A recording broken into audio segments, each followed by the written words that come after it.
नमस्कार गाइज, नमस्कार, good morning. के छ तपाईँहरूको हल्ली चल्ली? म त अब भर्खरै कामबाट रुममा आएर फेरि अब उता कोभिडतिर जानलाई। अब यस्तै छ त नि जिन्दगी। घोडा जस्तो दौडेछ। यो लाइसेन्स निकाल्ने कामले गर्दा पनि खासै आराम भएन। गर्मी उस्तै छ, अब देखिरहनु भएकै छ।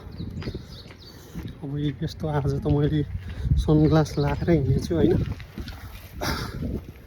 तपाईँहरू बसेकोतिर के कस्तो गर्मी छ बताउनुहोस् गाइज। ल फेरि यस्तो हतार आउनु पऱ्यो कि गाडी नभेटिएर है। गाडी फेरि अब बस चढेर जानुपर्ने, त्यो टाढाको बाटो। अब टाइममा आएन भने फेरि आधा घन्टा 1 घन्टा हिँड्नुपर्छ। टाइम वेस्ट मात्रै है। गाह्रो छ, तर जे छ ठिक छ। जति गाह्रो भए पनि लाइफमा जे गर्नुपर्छ त्यो कुराको इन्जोय गर्नु सक्नु पर्दो रहेछ। म कस्तो देखिया छु, झिल्के देखिया छु कि देखिएन, यसो कमेन्ट सेक्सनमा भनिदिनुहोस् न।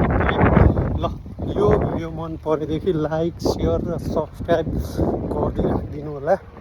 म यस्तै ताजा भिडियोहरू लिएर आउने छु। तपाईँहरूलाई मन पर्यो भने एउटा ठ्याक्क लाइक ठुक्न नबिर्सिदिनु होला।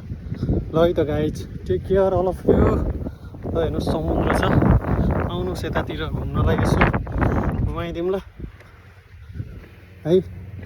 घुमाइदिउँला बाटो काठमाडौँ सहर भने जस्तो मैले पनि तपाईँहरूलाई घुमाइदिउँला सर है त।